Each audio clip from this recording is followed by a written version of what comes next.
School trip. आयु बस में बैठा बस यही सोच रहा था कि वो पहाड़ कैसे होंगे। आयु जो 15 साल का था, पिछले 3 साल से चंडीगढ़ में ही रह रहा था। फिर भी वो कभी हिमाचल की हसीन वादियों में नहीं गया था। पर उसका ये सपना इस स्कूल ट्रिप में पूरा होने वाला था। ढेर सारे लंच बॉक्सेस से खाना खाते हुए और अंताक्षरी खेलते हुए पूरा दिन बीत गया था। वो शिमला पहुंचने ही वाले थे कि पता नहीं कैसे उनकी बस जो कुछ मिनट पहले एकदम ठीक चल रही थी, उसमें से धुआं निकलने लगा। रात बहुत हो चुकी थी और बच्चे साथ में थे, तो सब टीचर्स ने मिलकर फैसला लिया कि वो पास में ही एक होटल के अंदर रुक जाएंगे और सुबह मैकेनिक को बुलाकर बस ठीक करवा कर शिमला के लिए वहां से निकल जाएंगे। वो लोग पास के एक होटल तक पहुंचे। वो होटल दोनों तरफ से बड़े बड़े पेड़ और पहाड़ों से घिरा हुआ था। सब टीचर्स ने बच्चों को होटल में अलग अलग कमरों में बांट दिया और डिनर के बाद सब सोने चले गए। आयु को अपने 2 दोस्तों अमन और रोहन के साथ कमरा मिला था और वो बहुत खुश था क्योंकि वो दोनों उसके काफी अच्छे फ्रेंड्स थे। आयु, अमन और रोहन जब कमरे में गए तो कमरे की खिड़की से उन्हें जंगल के बीचों बीच एक झील दिखाई दी। उन सभी को याद था कि कैसे पिछली स्कूल ट्रिप पर रात में 2 बच्चे ऐसे ही झील पर निकले थे और वो स्कूल के सबसे पॉपुलर बच्चे बन गए।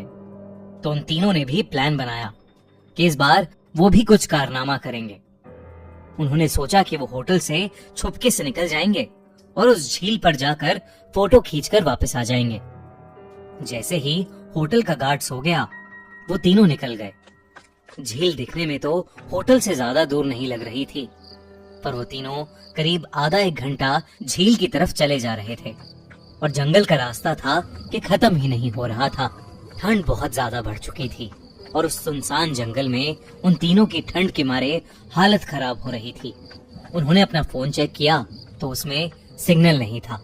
तब उन्हें लगा कि उन्हें झील का प्लान कैंसिल करके वापस होटल चले जाना चाहिए।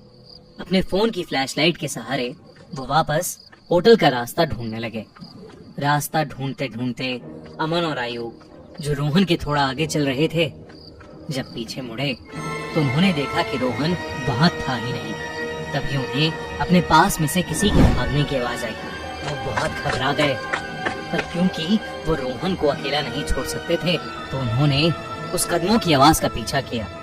वीरान और घने जंगल के बीच वो उन कदमों की आवाजों का पीछा करते गए, जो कुछ मिनटों बाद बंद हो गई। रोहन उनको अभी तक नहीं दिखा था और अमन और आयु अब बहुत ज्यादा डरने लगे थे। लेकिन तभी उन्हें ऐसी आवाज आई कि मानो कोई जमीन खोद रहा था।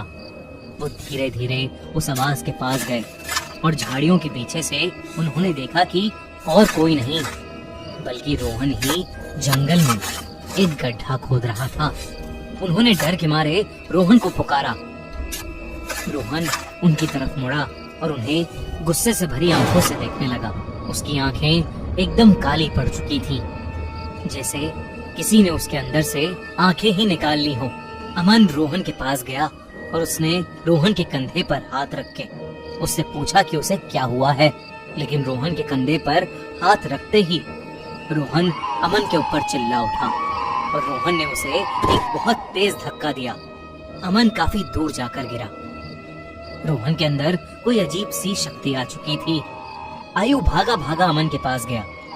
रोहन अब आयु की तरफ आगे बढ़ने लगा, पर जैसे ही वो आयु के पास आया, रोहन को अजीब से दौरे पड़ने लगे और वो बेहोश हो गया। आयु उसको होश में लाने की कोशिश करने लगा और जैसे ही रोहन होश में आया, उसने अमन की तरफ देखा और जोर जोर से चिल्लाते हुए कहने लगा, वो अमन के अंदर है। तभी आयु ने देखा तो अमन सर झुकाए नीचे बैठा था। उसने अचानक से अपना सर उठाया और उसकी आंखें भी बिल्कुल काली पड़ी थीं। इससे पहले आयु और रोहन कुछ कर पाते, अमन जो कुछ देर पहले तक चोटिल था, वो उठकर जंगल के अंदर भागने लगा। रोहन और आयु ने उसका पीछा किया और फोन की फ्लैशलाइट में देखा कि अमन एक खंडर की तरफ भाग रहा था। करीब जाकर उन्हें दिखा कि वो खंडर दरअसल में एक बहुत पुराना घर था जिसे देखकर ऐसा लग रहा था कि वहां सालों से किसी इंसान ने कदम भी नहीं रखा था। दोनों बहुत ही डरे हुए थे और उनकी आगे जाने की हिम्मत नहीं हो रही थी। पर अमन को बचाने के लिए आयु और रोहन उस खंडर में घुस गए। ऊपर के एक फ्लोर से उन्हें एक आवाज आ रही थी। वो उस आवाज के पास पहुंचे तो जो उन्होंने देखा उस पर उन्हें विश्वास ही नहीं हुआ। उन्होंने देखा कि अमन बेहोशी की हालत में हवा में लटका हुआ था और एक बूढ़ी औरत उससे बात कर रही थी। उस औरत का चेहरा बहुत भयानक था। उसकी आंखें एकदम काली थीं, खाल लटकी हुई और बिखरे हुए सफेद बाल उसे और डरावना बना रहे थे।